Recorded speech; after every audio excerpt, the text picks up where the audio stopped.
My first swim on the River Bure was on the left-hand side of the rail bridge, a swim I've never managed to fish before. Wroxham rail bridge is popular with the locals, and it is often one of the first swims occupied, with the right-hand side of the bridge being the other. I couldn't decide whether to drop shot or jig, so I decided to have a go with both methods and see what happened. The aim of the game was to catch a perch, and I don't care how big or small it is, I just want to catch.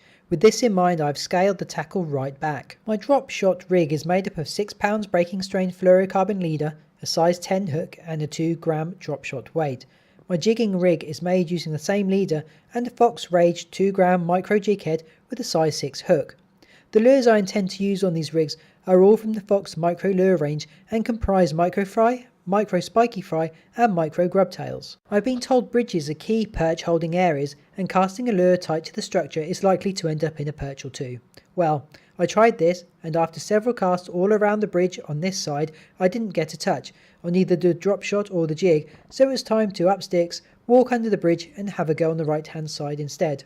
The right hand side of the bridge is more open than the left, and as well as the bridge to fish tight to, there is a lot of open water to explore. My thoughts in this swim are to drop shot the lure around and under the bridge, as well as in the margins, and then explore the open water with a jig.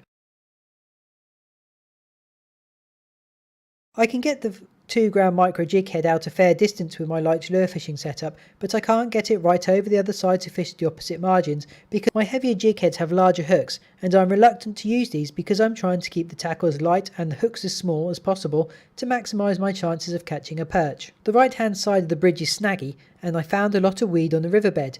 The weed beds aren't particularly dense, however the jig heads seem to be struggling, which surprises me somewhat.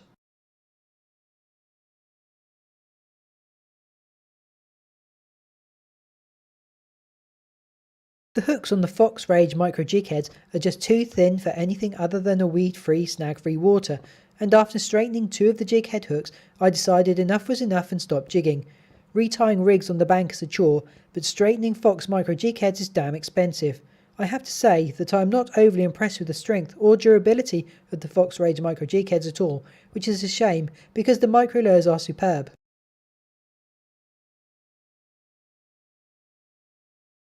The right hand side of the bridge has ended up being as successful as the left hand side, with not even a sniff. The bridge swims do take a real battering from other anglers and get fished very hard. Perhaps the bridge has seen too much angler action this season and the fish have become wise to it, who knows. After the disappointment of the bridge swims, I decided to venture off the main river and fish a small cut. This bit of water is usually full of small roach, and my thinking was that where there is small roach, i.e. bait fish, there could be perch too. The cut is tree lined and there is a lot of bankside foliage, which makes casting awkward. I use an 8-foot witchwood agitator rod for light lure fishing, and I have to say that whilst a little tight, it was just about small enough to use around the cut. A shorter rod would have made life easier, but the 8-foot agitator was all I had to work with.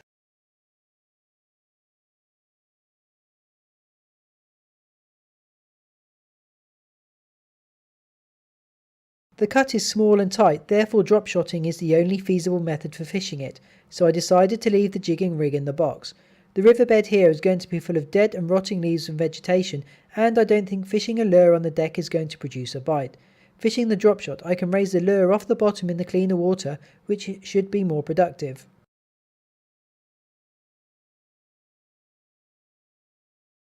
Fishing around the willow tree is a challenge, and I have to be really careful and gentle to make sure I don't flick the end tackle in the tree. Snagging the trees is embarrassing enough when there's no one else around, but when you have an audience it is 10 times worse.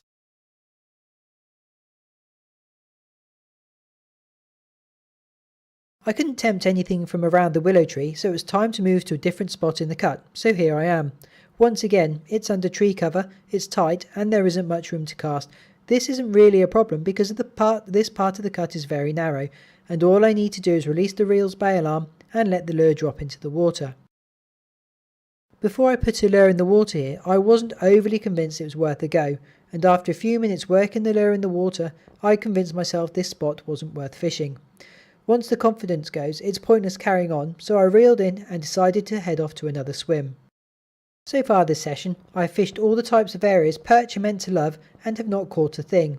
I've fished around and under the bridge, I've fished around bankside vegetation, I've fished around overhanging trees, and I have fished snags, and I haven't had a sniff. The only water left to fish is the open water, hence I gave this swim a go and I finally had something to be happy about. As previously mentioned, I have been told perch love the snags, and that when I do catch my first perch using the drop shot method, it is going to come from the snags. Well, I have to say that it didn't quite work out like that, and the perch came from the open water. I have hooked a fish using the drop shot method before during my last session at Salhouse Broad, but it rolled off the hook before I could get it in the landing net. I didn't want the same thing to happen to this fish, and I was so focused on making sure I managed to get it to the bank, I forgot to hit the record button on the camera.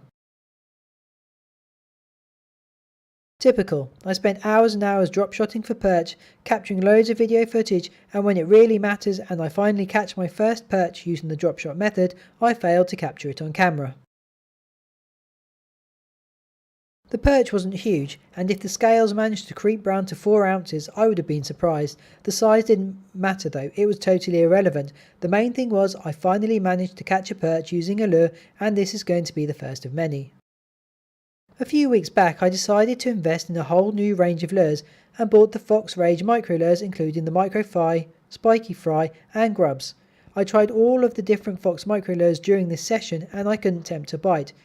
In desperation, I reverted back to one of my original lures, a bright yellow, segmented worm looking thing, and it was this that bagged me my first perch of the season. Strange, all the lure caught perch in the fishing publications I read all seem to be caught on bright yellow lures, and this is what I caught my perch on too.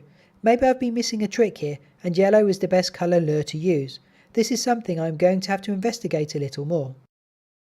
Finally, having caught a perch, I had a few more casts and with no more success decided to pack up the rod and go home.